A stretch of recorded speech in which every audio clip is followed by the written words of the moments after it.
हैं दोस्तों, तो कैसे हैं आप लोग। शुरू करते हैं बायोलॉजी का बहुत सा अच्छा सा topic, respiration in plant. Plant के अंदर रेस्पिरेशन क्यों होता है। आप लोगों को पता होगा कि प्लांट भी एनर्जी की ज़रूरत होती है। प्लांट के अंदर वो भी अपनी मेटाबॉलिज्म रिएक्शन करते हैं, वो भी अपनी ग्रोथ करते हैं, ठीक है। तो किसी भी लिविंग ऑर्गेनिज्म को ग्रोथ करने के लिए, बढ़ने के लिए हर जगह एनर्जी की ज़रूरत होती है। तो रेस्पिरेशन के थ्रू ही वो अपनी एनर्जी बनाते हैं, ठीक है। रेस्पिरेशन के थ्रू ही वो अपनी एनर्जी बनाती हैं। तो सबसे पहले हम बेसिक इंट्रोडक्शन इसका देते हैं कि होता क्या इसके अंदर है। आपने फोटोसिंथेसिस पढ़ा होगा। फोटोसिंथेसिस के अंदर क्या होता है, फोटोसिंथेसिस के अंदर क्या होता है, और दूसरी बात ये कहाँ पाया जाता है। ऐसे प्लांट जिनके अंदर क्लोरोप्लास्ट पाया जाता है उनके अंदर फोटोसिंथेसिस पाया जाता है, ठीक है। फोटोसिंथेसिस के अंदर क्या होता है कि हमारी एटमॉस्फेयर से जो CO2 है, ठीक है, और जमीन से पानी और सन से लाइट, तीनों मिलकर खाना बनाते हैं। तीनों मिलकर प्लांट के अंदर खाना बनाते हैं, ठीक है। तीनों मिलकर प्लांट के अंदर खाना बनाते हैं, और वही जो खाना होता है टूट के पूरे प्लांट को एनर्जी देता है। वही खाना टूट के पूरे प्लांट को एनर्जी देता है। तो देखते हैं CO2 plus H2O, 6 CO2 6 H2O, इधर हमारा बनेगा C6H12O6 प्लस O2, ठीक है। हमने क्या किया, हमने किया फोटोसिंथेसिस। एटमॉस्फेयर से हमने CO2 ली और जमीन से हमें मिला पानी, और यहाँ पे सन की लाइट, सन लाइट, यहाँ पे हमारी सनलाइट, ठीक है। तो हमने यहाँ पे क्या बनाया, ग्लूकोज। यहाँ पे हमने ग्लूकोज बना लिया, ठीक है। प्लांट के अंदर ये खाने की चीज तो बन चुकी है, लेकिन इसके अंदर क्या होता है, इसके अंदर एनर्जी फंसी है। अब हमें इस एनर्जी को तोड़ना है। मतलब जो 6 कार्बन है, उन 6 कार्बन को एक एक कार्बन के अंदर बिल्कुल ब्रेक डाउन कर देना है, क्योंकि इनके बीच में जो बॉन्ड होते हैं ना, उनके अंदर फोटॉन फंसे होते हैं। और फोटॉन क्या होते हैं, पैकेट्स ऑफ एनर्जी को हम फोटॉन कहते हैं, ठीक है। मतलब क्या होता है, जो सूर्य से रेजेस आती है, ठीक है, उनमें फोटॉन पाए जाते हैं, और फोटॉन के अंदर एनर्जी होती है। और वही फोटॉन इन कार्बन के बॉन्ड के अंदर, फंस जाते हैं। वही फोटॉन इन कार्बन के बॉन्ड के अंदर फंस जाते हैं। जब हम इस ग्लूकोज को तोड़ते हैं, तो क्या होता है, वही एनर्जी रिलीज होती है, धड़ाधड़ रिलीज होती है, और वही एनर्जी हमें ATP के फॉर्म में मिलती है। वही एनर्जी को यूज करके हम ग्रोथ करते हैं और बहुत सारी मेटाबॉलिज्म रिएक्शन हम प्लांट के अंदर करते हैं, ठीक है। तो आपको एक बेसिक ओवरव्यू पता चल गया होगा कि हम रेस्पिरेशन प्लांट के अंदर क्यों कराते हैं। रेस्पिरेशन इसलिए कराते हैं क्योंकि प्लांट को एनर्जी चाहिए, और एनर्जी कैसे चाहिए, ग्लूकोज को ब्रेकडाउन से। ब्रेकडाउन ऑफ ग्लूकोज, जब हम ग्लूकोज का ब्रेकडाउन कराएंगे तब हमें एनर्जी मिलेगी। तो चलिए कराते हैं भैया। C6H12O6, ये हमारा ग्लूकोज है। ग्लूकोज की रिएक्शन, ऑक्सीडेशन मतलब ब्रेकडाउन, मतलब इसकी हम ऑक्सीजन से रिएक्शन कराएंगे, और ऑक्सीजन से जब इसकी रिएक्शन होगी तो ये ग्लूकोज अपने पूरे कार्बन में टूट जाएगा, और बहुत ढेर सारी एनर्जी ये रिलीज करेगा, ठीक है। कराते हैं प्लस O2, तो ये क्या देगा, ये देगा आपको CO2 plus H2O plus 686 kilo calorie energy. 686 kilo calorie energy का मतलब है लगभग 36 से 38 ATP। 686 किलो कैलोरी का मतलब है 36 से 38 किलो कैलोरी। हमने क्या किया, हमने ग्लूकोज लिया, ग्लूकोज की रिएक्शन ऑक्सीजन से कराई, ठीक है। हमने क्या किया, हमने ग्लूकोज लिया और ग्लूकोज की रिएक्शन ऑक्सीजन से कराई, तो हमारा जो ग्लूकोज था वो कार्बन डाइऑक्साइड प्लस पानी में टूट गया, और लगभग उसके साथ बहुत ढेर सारी एनर्जी निकली। 686 किलो कैलोरी एनर्जी और 686 किलो कैलोरी एनर्जी, अगर इसको हम ATP में कन्वर्ट करें ना, तो ये 36 से 38 ATP देता है। 36 से 38 ATP देता है, ठीक है। चलो, हमने बेसिक ओवरव्यू ले लिया क्या होता है। अब हम पढ़ते हैं रेस्पिरेशन इन प्लांट। आजकल नीट का बड़ा हवा चढ़ा है सबके ऊपर, कोई बात नहीं यार, 2 महीने है अभी। अगर आप अच्छे से मेहनत कर लेते हैं ना, अच्छे से मेहनत, एक सच्चा सा एफर्ट अगर आप देते हैं तो इंशाअल्लाह जरूर आपका क्रैक होगा। ठीक है, नीड क्या आपका सब कुछ हो जाएगा, टेंशन ना लीजिए आप। रेस्पिरेशन, रेस्पिरेशन, रेस्पिरेशन ये आपका बहुत से स्टेप के अंदर कंप्लीट होता है। ठीक है, ये आपका केवल ऐसे नहीं ग्लूकोज की ऑक्सीजन से रिएक्शन करा के और बहुत ढेर सारी एनर्जी लेगी, भैया ऐसे नहीं होता है। ये कई सारे स्टेप के अंदर कंप्लीट होता है। ठीक है, कई सारे स्टेप के अंदर ये कंप्लीट होता है और बाद में आपको एनर्जी मिलती है, बाद में आपको एनर्जी मिलती है। तो लिखते हैं ये आपका एक मल्टी स्टेप मैकेनिज्म है, मल्टी स्टेप मैकेनिज्म है। इस मैकेनिज्म के अंदर बहुत सारे एंजाइम आपके यूज होते हैं, मतलब एक एंजाइम नहीं बहुत सारे एंजाइम आपके यूज होते हैं। नंबर 2, ये एक एंजाइमेटिक प्रोसेस है, एंजाइमेटिक प्रोसेस, ये आपका एंजाइमेटिक प्रोसेस है, मतलब इसके अंदर बहुत से एंजाइम भी यूज होंगे। नंबर 3, हाँ क्या बता रहे थे हम, ये एक मल्टी स्टेप प्रोसेस होता है, ये एंजाइमेटिक प्रोसेस होता है और ये टोटल क्या होता है, ये फोटोसिंथेसिस के बिल्कुल अपोजिट होता है। टोटल फोटोसिंथेसिस के अपोजिट होता है। फोटोसिंथेसिस में क्या कर रहे थे हम, खाना बना रहे थे और यहाँ पे खाना तोड़ रहे हैं जिससे हम एनर्जी बना रहे हैं। ठीक है, तो मतलब वो एक मेटाबॉलिक प्रोसेस था। मेटाबॉलिक प्रोसेस का मतलब इसमें कोई चीज हम बना रहे होते हैं और कैटाबॉलिक प्रोसेस का मतलब जिसमें हम कोई चीज तोड़ रहे होते हैं। तो बता सकते हैं आप ये कैटाबॉलिक है या एनाबॉलिक है? ठीक नहीं, कैटाबॉलिक है या एनाबॉलिक है? ठीक है, बता सकते हैं आप? सॉरी थोड़ी गलत बोल दिया था। एनाबॉलिक मतलब किसी चीज को हम बना रहे हैं और कैटाबॉलिक किसी चीज को हम तोड़ रहे हैं, तो इन दोनों स्टेप को हम बोलते हैं मेटाबॉलिक। ठीक है, तो आप बता सकते हैं ये कैटाबॉलिक है या एनाबॉलिक है? ये आपका ना कैटाबॉलिक है ना आपका ये एनाबॉलिक है, ये है आपका एम्फीबॉलिक प्रोसेस। ये है आपका एम्फीबॉलिक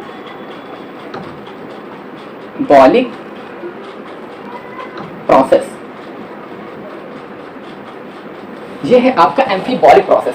इसमें क्या हो रहा है, ये मल्टीस्टेप प्रोसेस है, एंजाइमेटिक प्रोसेस है और एम्फीबॉलिक प्रोसेस है और इसमें एनर्जी बहुत सी रिलीज हो रही है, मतलब ये है आपका एक्सर्गोनिक प्रोसेस।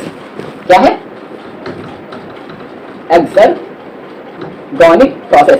आपका फोटोसिंथेसिस का था, फोटोसिंथेसिस आपका था एनाबॉलिक प्रोसेस। वहां पे आप CO2 ले रहे थे, लाइट ले रहे थे सन की, और आप ले रहे हैं पानी, वहां पे आपने ग्लूकोज बनाया था। यहाँ पे आप ग्लूकोज को तोड़ रहे हैं। ठीक है, यहाँ पे आप ग्लूकोज को तोड़ रहे हैं। ये मल्टीस्टेप प्रोसेस है, बहुत से एंजाइम यूज हो रहे हैं और आपने वहां पे क्या किया था, वहां पे आपने एनर्जी लगाई थी फोटोसिंथेसिस के अंदर, लेकिन यहाँ पे आप क्या कर रहे हैं, यहाँ पे एनर्जी खाने को तोड़ के एनर्जी बाहर निकाल रहे हैं, खाने को तोड़ के एनर्जी बाहर निकाल रहे हैं ढेर ऐसी धड़ाधड़। ठीक है, तो ये आपका एक्सर्गोनिक प्रोसेस है। अब एम्फीबॉलिक का लोचा हम समझते हैं, ये एम्फीबॉलिक का मामला क्या है, मतलब क्या हो रहा है? एम्फीबॉलिक ना एनाबॉलिक से मिल रहा है ना ये कैटाबॉलिक से मिल रहा है, भैया ये होता है दोनों। जैसे कि क्या होता है, ये होता है दोनों। इसमें एम्फीबॉलिक मतलब यहाँ पे ब्रेकडाउन, ग्लूकोज का ब्रेकडाउन तो हो रहा है लेकिन कोई चीज बन भी रही है, इसमें आपकी एटीपी बन रही है और बहुत से ऐसे साइड प्रोसेस होते हैं, ऐसे साइड प्रोसेस है जिसमें बहुत से प्रोडक्ट बनते हैं, एटीपी बनती है और बहुत से साइड प्रोडक्ट भी बनते हैं, तो इसलिए इसे एम्फीबॉलिक प्रोसेस भी बोलते हैं। ठीक है, समझ रहे हैं ना आप? बिल्कुल ठीक है। तो अब हम इस कहानी को आगे बढ़ा के चलते हैं, क्या होता है आगे देखते हैं। आगे होता ये है, आपके रेस्पिरेशन को दो भागों में हम बांट सकते हैं। आपका जो रेस्पिरेशन है इसको हम दो भागों में बांट सकते हैं। एक होता है एरोबिक रेस्पिरेशन, एरोबिक, एक होता है anaerobic.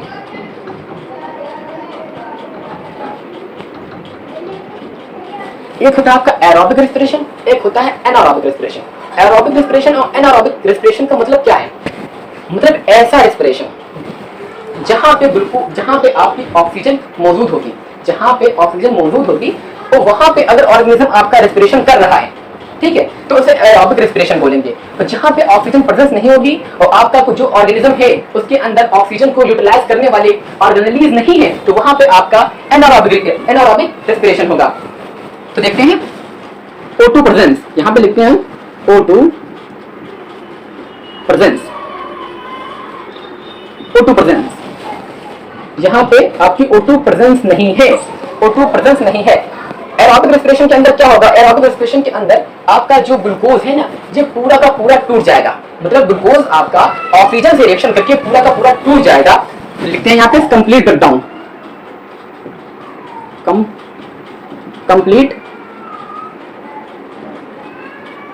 Complete break down of C6H12O6। यहां पे क्या होगा, सेम इसका अपोजिट,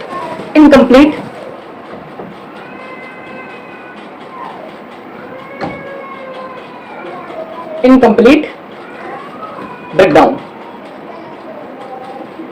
यहां पे आपका होगा इनकम्प्लीट ब्रेकडाउन, ठीक है, ऑफ C6H12O6।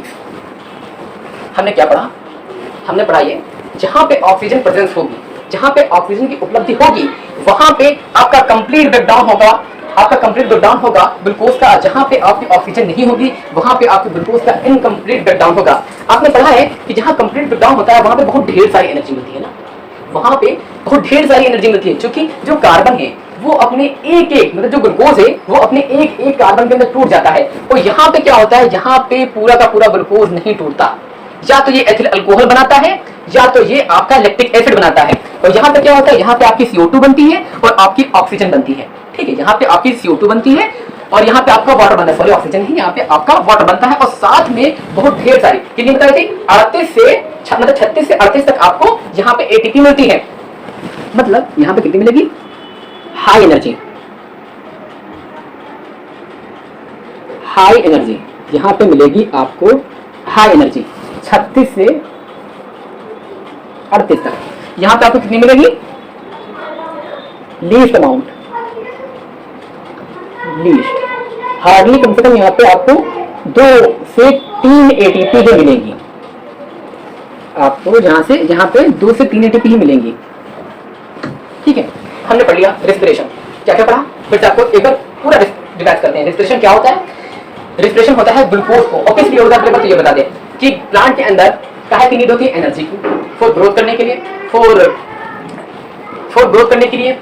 जो खाना है ग्लूकोज, उसको ऊपर से लीफ से रूट तक पहुंचाने में, और जो प्लांट है, और जो प्लांट के अंदर जो आपका वाटर है, वाटर को रूट से लीफ तक पहुंचाने के लिए कई जगह, बहुत जगह आपकी एनर्जी की जरूरत होती है, एनर्जी आपकी रिक्वायर्ड होती है, वहां आपकी एनर्जी रिक्वायर्ड होती है, ठीक है।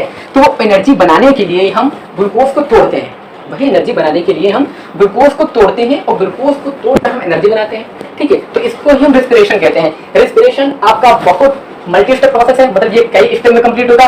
एक्सोगोनिक है, मतलब यहाँ पे एनर्जी आपकी रिलीज होगी। ये एंजाइमेटिक प्रोसेस है, यहाँ पे कई एंजाइम आपके यूज होंगे। और ये एम्फिबोलिक प्रोसेस है, मतलब यहाँ पे ग्लूकोज का ब्रेकडाउन भी होगा और ATP का फॉर्मेशन भी होगा, ठीक है। ये एम्फिबोलिक भी प्रोसेस है। फिर हम रेस्पिरेशन को 2 भागों में बांट सकते हैं, एक एरोबिक रेस्पिरेशन आता है, एक एनारोबिक रेस्पिरेशन आता है। एरोबिक रेस्पिरेशन कहाँ पाया जाता है, जहाँ पे O2 की प्रेजेंस होती है, जहाँ पे O2 की प्रेजेंस होती है, और हमारे ज्यादा से ज्यादा मतलब बता सकते हैं कि ऐसे ऑर्गेनिज्म जिनके अंदर माइटोकॉन्ड्रिया पाई जाती है, वही आपके एरोबिक रेस्पिरेशन करते हैं, जिनके अंदर माइटोकॉन्ड्रिया पाई जाती है। यहाँ पे लिख लेते हैं ब्रैकेट के अंदर, माइटोकॉन्ड्रिया, जिनके अंदर माइटोकॉन्ड्रिया पाई जाती है और हायर लेवल ऑर्गेनिज्म होते हैं, उनके अंदर ही कंप्लीट ब्रेकडाउन ऑफ ग्लूकोज का होता है, ठीक है। तो हमें हायर एनर्जी 36 से 38 ATP यहाँ पे आपको मिलती है। एनारोबिक रेस्पिरेशन क्या होता है, जहाँ पे ग्लूकोज की प्रेजेंस नहीं होती है और लोअर ऑर्गेनिज्म पाए जाते हैं, जैसे कि आपका बैक्टीरिया हो गया, स्पॉन्जेस हो गया, ठीक है, बैक्टीरिया हो गया, स्पॉन्ज हो गया। उनके अंदर ऑक्सीजन को यूटिलाइज करने वाले सेल मेम्ब्रेन ऑर्गेनेल नहीं पाए जाते हैं, जैसे कि आपके माइटोकॉन्ड्रिया हो गई, वो नहीं पाई जाती है। तो यहाँ पे एनारोबिक रेस्पिरेशन होगा और यहाँ पे बहुत ही कम एनर्जी बनेगी बच्चा आपकी, ठीक है। बच्चा आपकी एनर्जी यहाँ पे बहुत कम बनेगी, लगभग हार्डली 2 से 3 ATP ही बनेगी, और यहाँ पे ग्लूकोज का इनकम्प्लीट ब्रेकडाउन होगा, यहाँ पे आपका ग्लूकोज का इनकम्प्लीट ब्रेकडाउन होगा, ठीक है। इतना पढ़ लिया। अच्छा, आप ये बता सकते हैं कि एनारोबिक रेस्पिरेशन ह्यूमन बॉडी के अंदर भी क्यों होता है? बताइए, होता है नहीं? होता है नहीं? होता है, क्योंकि हम लोगों की बॉडी के अंदर जहाँ RBC पाई जाती है, RBC के अंदर क्या होता है, हमारी RBC के अंदर माइटोकॉन्ड्रिया नहीं पाई जाती है, तो वहाँ पे भी आपका एनारोबिक रेस्पिरेशन होता है, ठीक है। अब कहानी को आगे बढ़ाते हैं। क्या होता है, जो ये हमारा यहाँ पे ग्लूकोज है, ये हमारा जो ग्लूकोज है ये आपका टूट जाएगा CO2 plus H2O plus energy, CO2 plus H2O plus energy, ठीक है। और एनर्जी हमें 36 से 38 मिल गई। और यहाँ पे आपका जो ग्लूकोज है, ठीक है, ये आपका जो ग्लूकोज है C6H12O6, C6H12O6 आपका जो ये है ये आपका टूटेगा C2H5OH प्लस H2O, ठीक है, C2H5 प्लस हाँ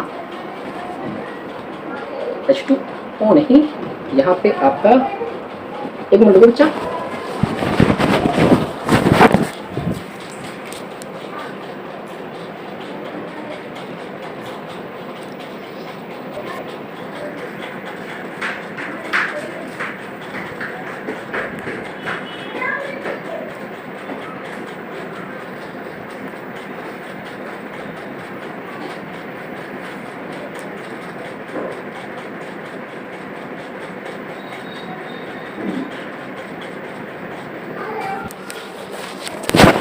हाँ यहाँ पे आपका बनता है एथिल अल्कोहल और आपका बनता है 2 CO2, एथिल अल्कोहल और 2 CO2, CO2 ethyl alcohol CO2 बनता है। और या फिर आपका बनता है लैक्टिक एसिड, लैक्टिक एसिड, या तो आपका बनता है लैक्टिक एसिड। लैक्टिक एसिड का फार्मूला क्या होता है?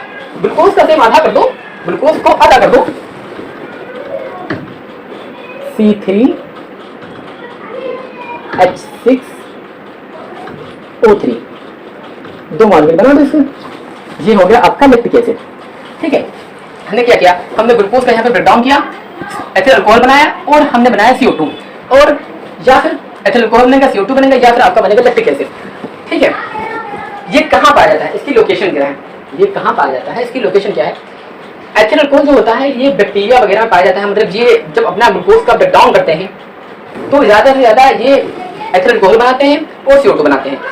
और जो आपका ये है लैक्टिक एसिड, ये हम लोग की बॉडी के अंदर बनता है। जो आरबीसी रेस्पिरेशन करती है, आरबीसी जब रेस्पिरेशन करती है तो इनको उनके थ्रू कभी कभी हम लोग की बॉडी के अंदर लैक्टिक एसिड बनने लगता है, ठीक है।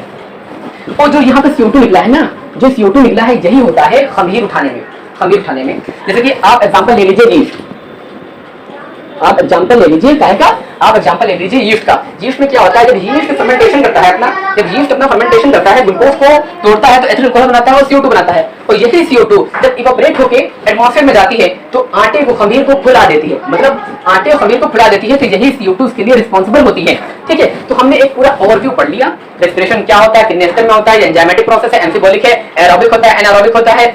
O2 की प्रेजेंस में जो होता है उसे एरोबिक कहते हैं, O2 की एब्सेंस में जो होता है उसे एनारोबिक कहते हैं। O2 की प्रेजेंस में जो होता है वो कंप्लीट ब्रेकडाउन करता है, उसमें बहुत ढेर सारी एनर्जी मिलती है। और जो O2 की एब्सेंस में होता है वो ग्लूकोज का पूरा ब्रेकडाउन नहीं होता है, ये लोअर ऑर्गेनिज्म के अंदर पाया जाता है, बैक्टीरिया और स्पॉन्जिस वगैरह के अंदर, ठीक है। और 2 से 3 हार्डली एटीपी बन पाती है। और जो ये आपका ग्लूकोज, आपका जो ग्लूकोज है ये आपका एथिल अल्कोहल में टूटेगा, या कार्बन डाइऑक्साइड में टूटेगा, या कार्बन डाइऑक्साइड में टूटेगा, और साथ में या फिर आपका बनाएगा लैक्टिक एसिड, ठीक है। तो रेस्पिरेशन हमने पढ़ा था ये मल्टी स्टेप होता है। चलिए अब कहानी को आगे ले जाते हैं।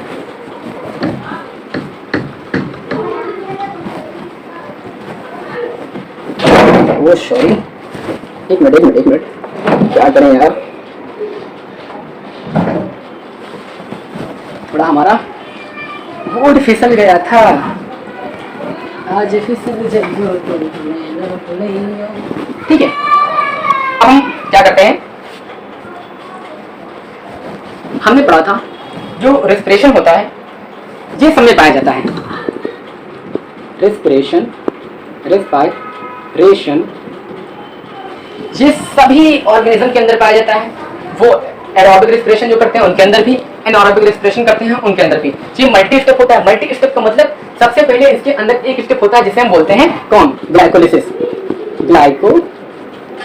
ग्लाइकोलाइसिस। सबसे पहला स्टेप जो होता है ग्लाइकोलिसिस। फिर इसके बाद अगर एनारोबिक रेस्पिरेशन कर रहा है, ठीक है, ऑक्सीजन की प्रेजेंस नहीं है, तो वो सिर्फ ग्लाइकोलिसिस के थ्रू ही केवल 2 ATP बना पाएगा। वो केवल ग्लाइकोलिसिस के थ्रू ही केवल 2 ATP बना पाएगा। अगर मान लीजिए वो एरोबिक रेस्पिरेशन कर रहा है तो ये जो मैकेनिज्म चल रही है ये आगे और बढ़ेगी। कहाँ बढ़ेगी देखते हैं। फिर ये ग्लाइकोलिसिस आगे एंटर करेगा क्रैब्स साइकिल में, क्रैब्स साइकिल, क्रेब्स साइकिल में इसे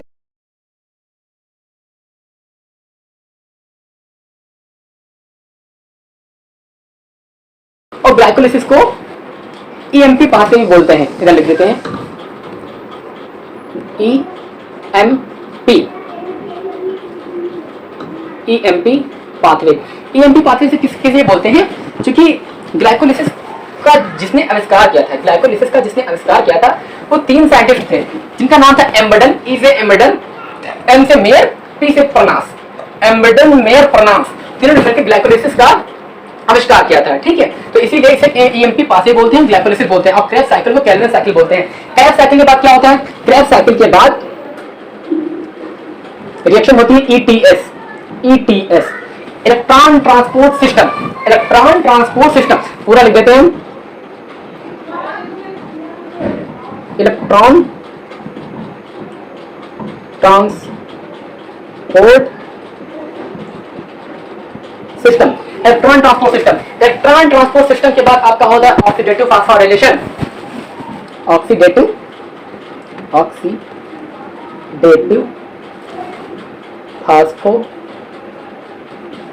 फास्फोराइलेशन। हमने पढ़ा था जो रेस्पिरेशन होता है वो मल्टी स्टेप होता है। ठीक है, तो हम जान गए भैया मल्टी स्टेप होता है। सबसे पहले क्या होता है? ग्लाइकोलिसिस। अगर एनारोबिक रेस्पिरेशन हो रहा है तो केवल मैकेनिज्म जो होगी वो ग्लाइकोलिसिस तक रहेगी, आगे नहीं बढ़ पाएगी। क्योंकि आगे बढ़ाने के लिए क्रेब्स साइकिल के अंदर इंटर करना पड़ता है। और क्रेब्स साइकिल कहाँ पे होती है? क्रेब्स साइकिल लिख देते हैं यहाँ पे, अकर in mitochondria, occur in mitochondria, ये आपकी माइटोकॉन्ड्रिया के अंदर पाई जाती है। ठीक है, स्पेलिंग यार सही नहीं हो रही उधर की, माइटोकॉन्ड्रिया। ठीक है, ये माइटोकॉन्ड्रिया के अंदर ये रिएक्शन होती है। और माइटोकॉन्ड्रिया जो प्रोकैरियोट्स होते हैं उनके अंदर नहीं पाई जाती है। अगर यूकैरियोट्स है इनके अंदर माइटोकॉन्ड्रिया पाई जाती है तो ये रिएक्शन आगे चलती रहेगी। सबसे पहले ग्लाइकोलिसिस होगी, फिर आपका होगा क्रेब्स साइकिल, और ये बाद में होगा आपका electron transport system, electron transport system, फिर आपका ऑक्सीडेटिव फास्फोराइलेशन होगा। इनके थ्रू आपको 36 से 38 एटीपी चारों स्टेप के बाद, मतलब हाँ चारों स्टेप के बाद आपको 36 से 38 एटीपी मिलेंगी। ठीक है, तो सबसे पहले नंबर टू नंबर हम सबका पढ़ेंगे। ठीक है, लेकिन आज हम सबसे पहले पढ़ेंगे ग्लाइकोलिसिस। आज हम सबसे पहले पढ़ेंगे ग्लाइकोलिसिस, क्योंकि ग्लाइकोलिसिस एक यूनिवर्सल फिनोमेना है। क्योंकि ये एरोबिक रेस्पिरेशन जिनके अंदर होता है उनके अंदर भी पाई जाएगी, एनारोबिक रेस्पिरेशन जिनके अंदर होता है उनके अंदर भी पाई जाएगी, मतलब सबके अंदर पाई जाएगी। तो कहाँ पे इसकी लोकेशन क्या है? आप बता सकते हैं इसकी लोकेशन क्या है? अगर ये हर जगह पाई जा रही है तो इसकी लोकेशन क्या है? इसकी लोकेशन है साइटोप्लाज्म। ठीक है, इसकी लोकेशन है साइटोप्लाज्म। तो हम लिखते हैं यहाँ पे it is universal phenomena occur in cytoplasm, occur in cytoplasm। ये एक यूनिवर्सल फिनोमेना है और ये साइटोप्लाज्म के अंदर पाई जाएगी। ठीक है, तो चलिए स्टार्ट करते हैं ग्लाइकोलिसिस को ही। स्क्रीनशॉट ले लीजिए क्या वीडियो को बैक करके। ठीक है, ग्लाइकोलिसिस हेडिंग डालते हैं। चलिए हेडिंग लगाए बच्चा पार्टी। और हमेशा जब वीडियो आप देखा करें तो साथ में कॉपी पेन सब लेके बैठा करें। एनसीईआरटी तो जरूर अपने साथ रखें, वरना कोई मतलब नहीं है। ठीक है, क्योंकि माइंड में इतनी जल्दी होता नहीं, ये सिर्फ रटने वाली चीजें हैं कि इनको अगर लिखोगे नहीं, पढ़ोगे नहीं, कई बार तो समझ में आपके बहुत मुश्किल है। मतलब इनको 2-4 बार या फिर वीडियो देखो या फिर आप इनको 2-3 बार लिख के रिवाइज करो, तभी आपको याद होंगे। ठीक है, तो चलिए हम स्टार्ट करते हैं ग्लाइकोलिसिस।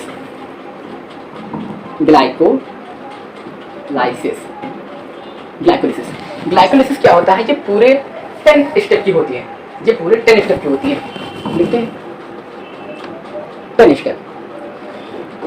1 से 5 तक जो स्टेप होते हैं उनके अंदर क्या करते हैं? हम एनर्जी लगाते हैं, उनके अंदर एनर्जी लगाते हैं। इसमें होता यह है कि पहले तो हम एनर्जी लगाते हैं, पहले और तीसरे स्टेप के अंदर एनर्जी लगाते हैं और 7वें 10वें स्टेप के अंदर हमें एनर्जी मिलती है। जैसे कि मान लीजिए अगर हम कोई बिजनेस स्टार्ट करना चाहते हैं तो पहले तो पैसे तो लगेंगे ही, बाद में उसके हम मुनाफा कमाएंगे ना। पहले पैसे लगाएंगे और बाद में हम मुनाफा कमाएंगे। उसी तरह इसके अंदर होता है, पहले एनर्जी लगाओ, 1 से 5 स्टेप तक इसके अंदर एनर्जी लगाओ और बाद में 6 से 10 स्टेप जो होंगे उनके अंदर आपको एनर्जी मिलेगी। ठीक है, तो पहले 1 से 5 स्टेप को हम बोलते हैं energy consuming step, energy consuming, या इसे हम बोलते हैं activation phase, activation phase, activation phase. मतलब यहाँ पे क्या हो रहा है, एक तैयारी हो रही है, एनर्जी बनाने के लिए एक तैयारी हो रही है, मतलब यहाँ पे एक्टिवेशन चल रहा है, एनर्जी लगाई जा रही है। फिर क्या होता है, 6 से जो 10 स्टेप होते हैं, 6 से 10 स्टेप के अंदर आपको एनर्जी मिलती है, मतलब इन स्टेप को बोलते हैं energy releasing phase, releasing, energy releasing phase, इनको बोलते हैं एनर्जी रिलीजिंग फेज या बोलते हैं पे ऑफ फेज, पे ऑफ फेज या बोलते हैं इसको हम पे ऑफ फेज। ठीक है, टोटल स्टेप क्या कितने होते हैं, टोटल स्टेप होते हैं 10, टोटल 10 स्टेप, टोटल 10 स्टेप। तो पढ़ते हैं क्या होता है इनके अंदर। जो हमारा ग्लूकोज होता है, स्टार्टिंग करते हैं शुरू से ही, बढ़िया। जो हमारा ये ग्लूकोज है C6H12O6, ठीक है, ये 6 कार्बन वाली शुगर है। ये जो हमारा ग्लूकोज है, ये 6 कार्बन वाली शुगर है। हम इसको 3 कार्बन वाली शुगर मतलब पायरुवेट के अंदर कन्वर्ट करना चाहते हैं। जब हम ग्लूकोज को पायरुवेट से कन्वर्ट करेंगे ना, तब हमें 2 ATP गेन होंगी, मतलब हमारे टोटल ATP तो 4 बनेंगे, लेकिन प्रॉफिट हमको 2 ATP का होगा। तो हम ग्लूकोज को पायरुवेट एसिड के अंदर कन्वर्ट करते हैं। देखते हैं क्या क्या स्टेप होते हैं। सबसे पहला स्टेप इसका क्या होगा, इसके पहला और तीसरा और 10वां जो 3 स्टेप होंगे ये आपके इनरिवर्सिबल होंगे, और बाकी जितने स्टेप हैं आपके वो सारे रिवर्सिबल स्टेप होंगे। जितने भी स्टेप हैं वो सारे आपके रिवर्सिबल स्टेप होंगे। पहला स्टेप क्या कर रहे हैं हम, ग्लूकोज को ग्लूकोज 6 फास्फेट के अंदर कन्वर्ट करेंगे। लिख देते हैं ग्लूकोज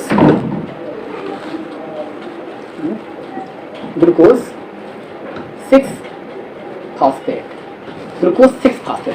हमने यहाँ पर क्या किया, एक ग्लूकोज को ग्लूकोज 6 फास्फेट के अंदर कन्वर्ट किया। क्या क्या बताइए, यहाँ पे हमने ग्लूकोज के अंदर फास्फेट ही तो जोड़ा है, और फास्फेट को ऐड करने को हम क्या कहते हैं, मतलब phosphorylation, addition of phosphate known as phosphorylation. तो हमने यहाँ पे फास्फोराइलेशन किया है, और जो हमें ये फास्फेट मिला है ना, जो हमें ये फास्फेट मिला है, इस फास्फेट को हम कहाँ से लाएंगे भैया। अब हम बिजनेस कर रहे हैं, आप समझिए ऐसे, अगर हम बिजनेस कर रहे हैं तो बिजनेस शुरू करने से पहले मान लीजिए आपके पास पैसा नहीं है, तो क्या करेंगे, किसी फ्रेंड से लेंगे, अपने घर रिश्तेदार वाले से किसी उधार लेंगे। तो इसी तरह जो हमारे साइटोप्लाज्म के अंदर ATP घूम रही होती है, हमारे साइटोप्लाज्म के अंदर ATP घूम रही होती है, तो उनसे हम एक फास्फेट उधार लेते हैं, ATP को ADP और प्लस फास्फेट के अंदर कन्वर्ट करते हैं। और जो फास्फेट हमें यहाँ पे मिलता है ना, जो फास्फेट हमें यहाँ पे मिलता है, उसी फास्फेट को हम ग्लूकोज के अंदर डाल देते हैं, तो हमारा ग्लूकोज 6 फास्फेट में कन्वर्ट हो जाता है।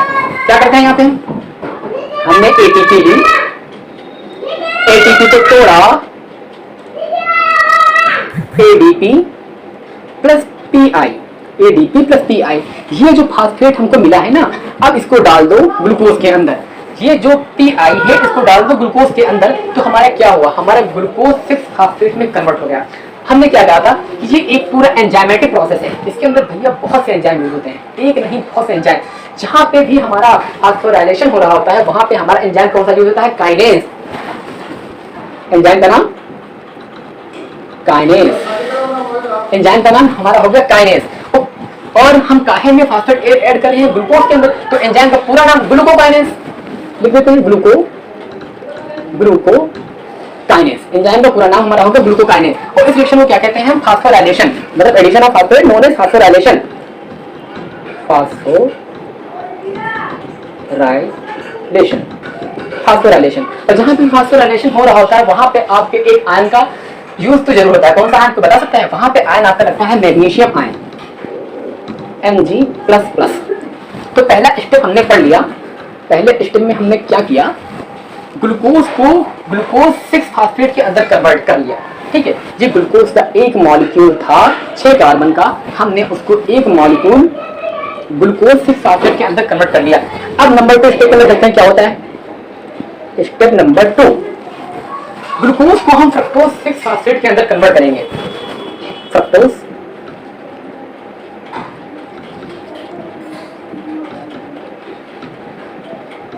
Fructose 6 phosphate. जहां पे हम क्या कर रहे हैं, यहाँ पे हम कुछ नहीं कर रहे हैं, यहाँ पे बस हम आइसोमेराइजेशन कर रहे हैं, मतलब ग्लूकोज को ग्लूकोज फ्रक्टोज 6 फॉस्फेट के अंदर कन्वर्ट कर रहे हैं। जहाँ पे आइसोमेराइजेशन कर रहे हैं तो क्या कर रहे हैं, देखते हैं। आइसोमेराइजेशन, यहाँ पे हो रहा है आइसोमेराइजेशन। एंजाइम का कौन सा, एंजाइम का क्या नाम होगा, फॉस्फो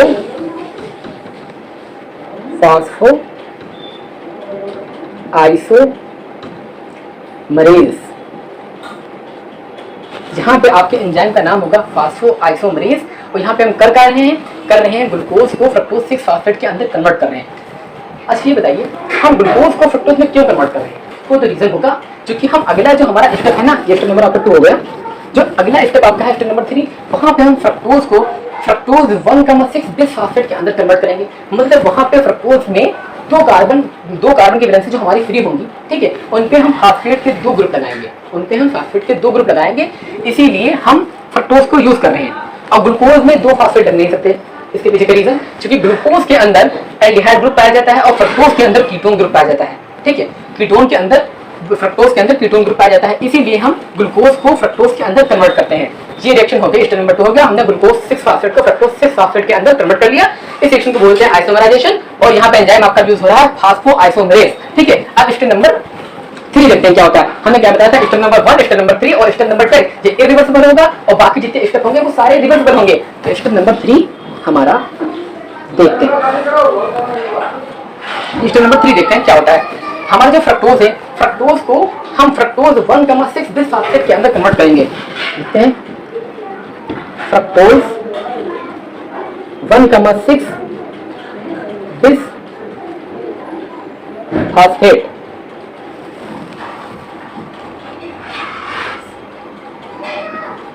ठीक है।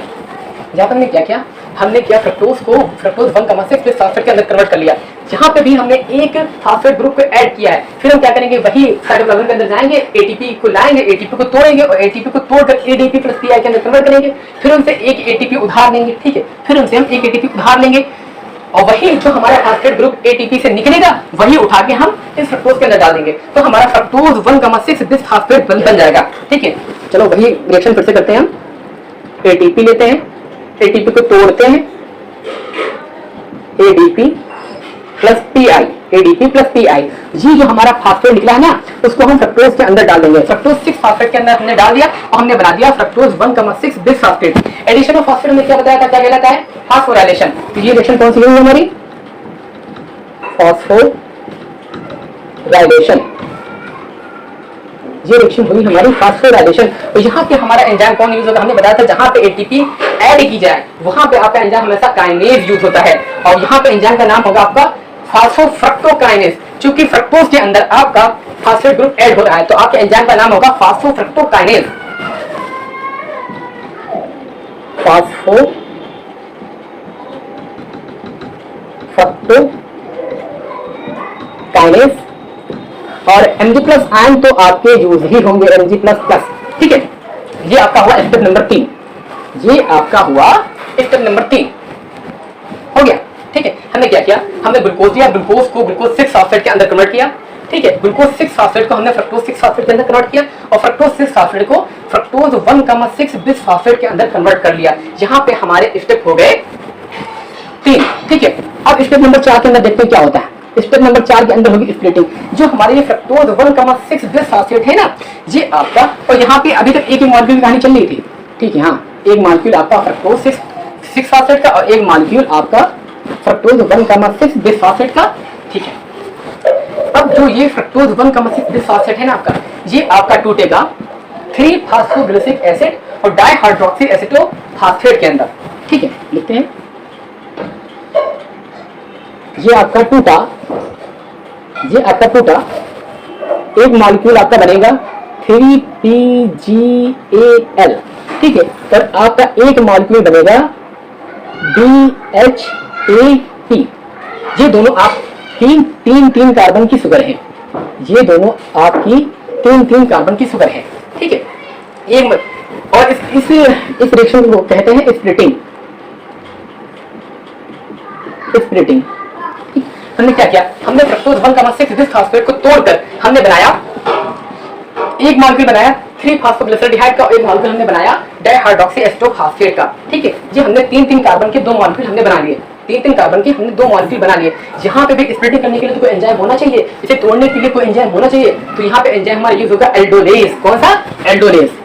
लिखते हैं एंजाइम का नाम एल्डोलेज। यहाँ पे आपके एंजाइम का नाम हो गया एल्डोलेज, और स्टेप नंबर हुआ ये आपका 4। स्टेप नंबर आपका हुआ ये 4, ठीक है। स्टेप नंबर आपका हुआ 4। अब कहानी को आगे बढ़ाते हैं, ऊपर का मिटा देते हैं, ठीक।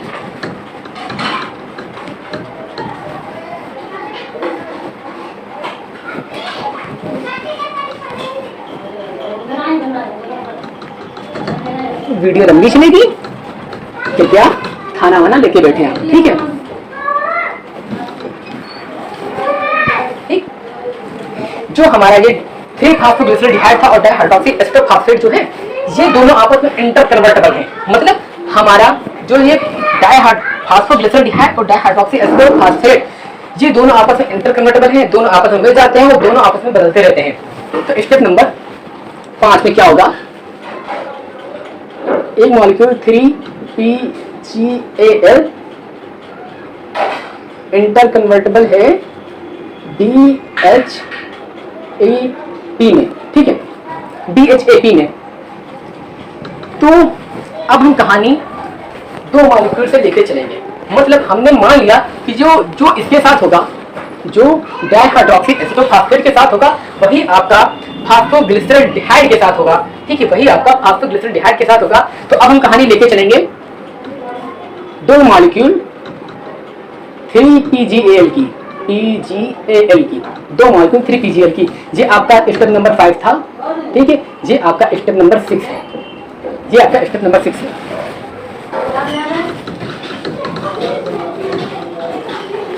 हाँ, हमने बना लिया 2 मॉलिक्यूल 3-फॉस्फोग्लिसरॉल्डिहाइड के अंदर, ठीक है। अब हम आगे बढ़ते हैं।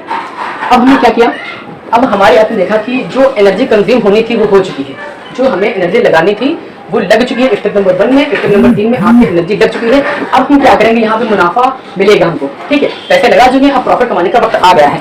अब स्टेप नंबर 6 के अंदर देखते हैं क्या होता है। जो हमारा ये 3-फॉस्फोग्लिसरॉल्डिहाइड है, इसको हम कन्वर्ट करेंगे, 1,3 फॉस्फोग्लिसरिक एसिड के अंदर। हमने एल्डिहाइड को कन्वर्ट करना है एसिड के अंदर। मतलब क्या करना है, यहाँ पे जो हमारा एल्डिहाइड है इसको हमको COOH में कन्वर्ट करना है, CHO को COH में कन्वर्ट करना है। तो यहाँ पे क्या कराएं, हम ऑक्सीडेशन कराएं, यहाँ पे ऑक्सीडेशन कराएं, तो हमारा यहाँ पे ऑक्सीजन बन जाएगा, ठीक है। और जो हमारा एल्डिहाइड है ये आपको कन्वर्ट हो जाएगा एसिड में। तो जहाँ पे हम कराएंगे ऑक्सीडेशन, और जहां पे एंजाइम आपका यूज होगा डिहाइड्रोजिनेज, मतलब जहां पे हाइड्रोजन का रिमूवल हो रहा है ना, addition of hydrogen, addition of oxygen है, तो उसे हम ऑक्सीडेशन कहते हैं। क्या रिमूवल ऑफ हाइड्रोजन है, उसे भी हम ऑक्सीडेशन बोलते हैं, ठीक है। यहाँ पे आपका एंजाइम यूज होगा डिहाइड्रोजिनेज,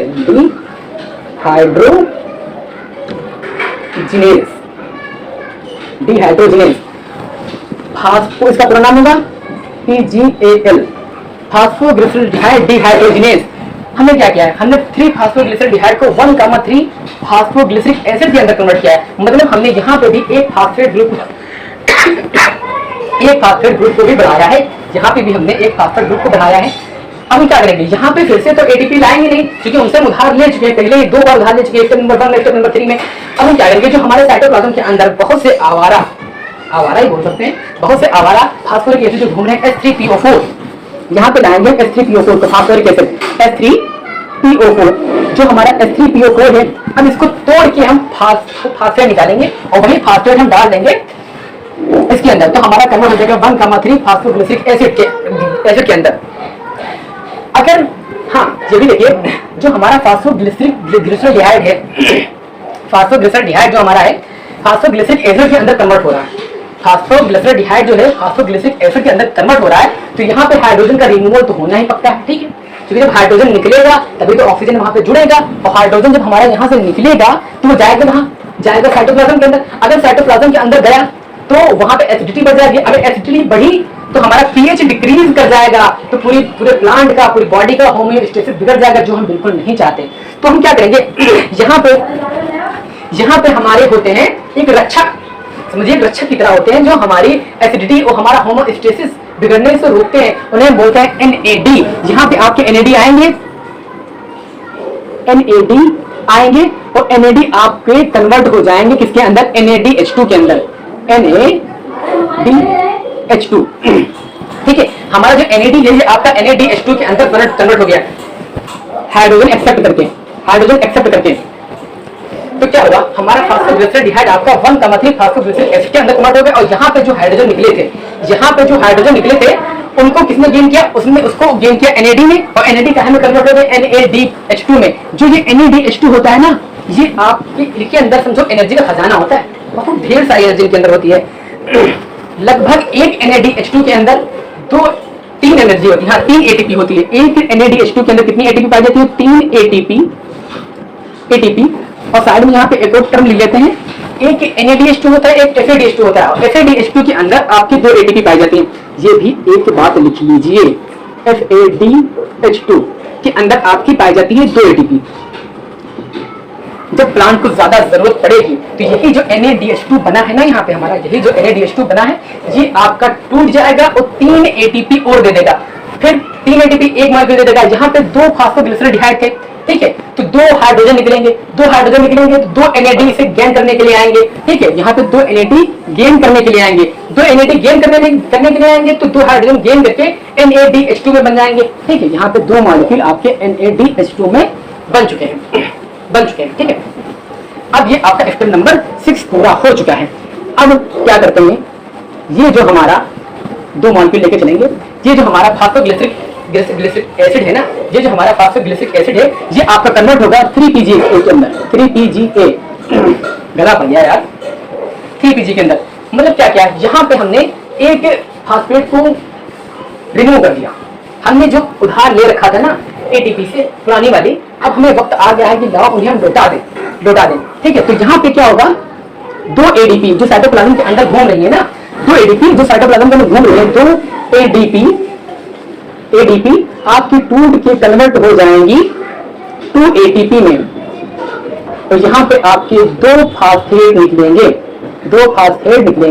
ठीक है, 2 फास्फेट निकलेंगे। मतलब यहाँ पे भी आपका हो रहा है फास्फोराइलेशन, कहा था ATP का हो रहा है, कोई बात नहीं, फास्फोराइलेशन। एक मिनट जरा पानी पीते हैं।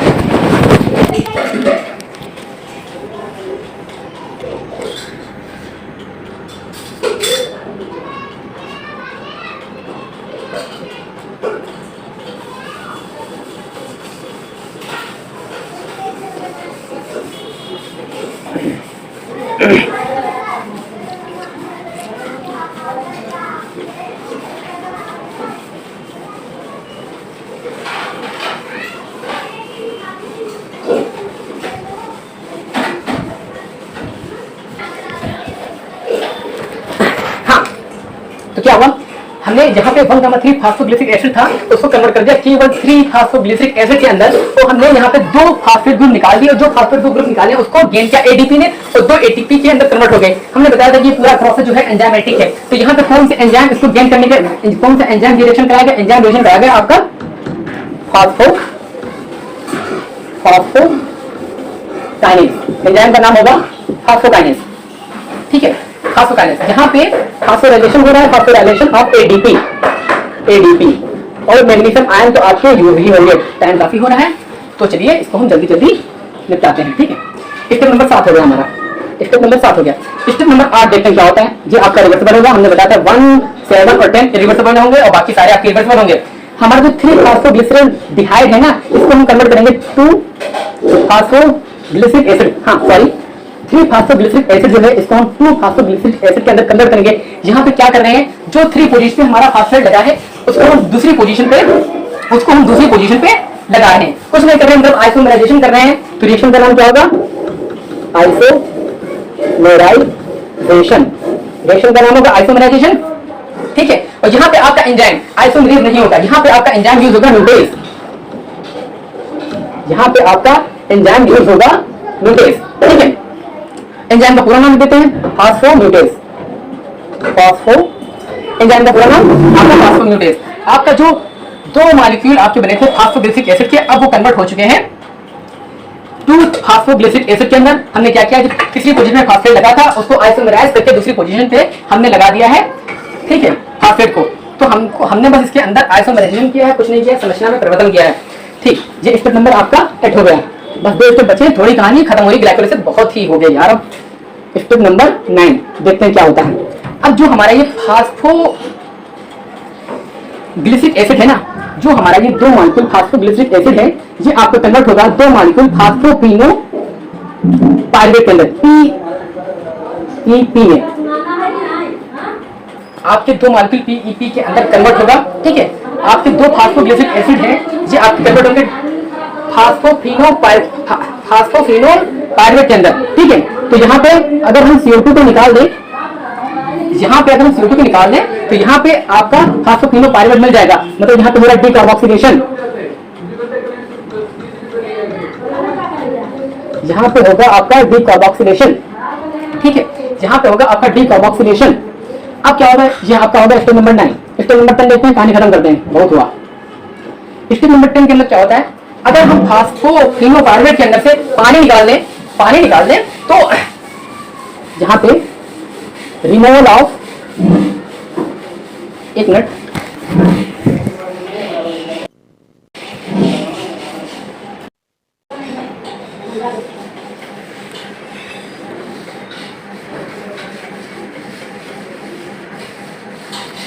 हाँ, हमारा जो फास्फोपिनोपाइरुवेट है, अगर इससे हम वाटर निकाल दें, ठीक है, यहाँ पे अगर हम वाटर निकाल दें H2O, तो यहाँ पे एंजाइम का यूज होगा एनोलेज। इसके अंदर क्या होगा, जो हमारा फास्फोपिनोपाइरुवेट है ये आपका कन्वर्ट होगा 2 पाइरुविक एसिड के अंदर, 2 पाइरुविक एसिड के अंदर, ठीक है। और यहाँ पे 2 फास्फेट निकलेंगे, 2 ADP आएंगी, ADP को कन्वर्ट होंगी 2 ATP के अंदर। तो यहाँ पे आपका एंजाइम यूज होगा काइनेज, बता चुके हैं कई बार, एंजाइम आपका यूज होगा काइनेज। और मैग्नीशियम आयन तो जरूरी है, ठीक है। तो आपके लिए स्टेप नंबर 10 पूरे कंप्लीट हो गए हैं। मिलते हैं अगली वीडियो में, जय।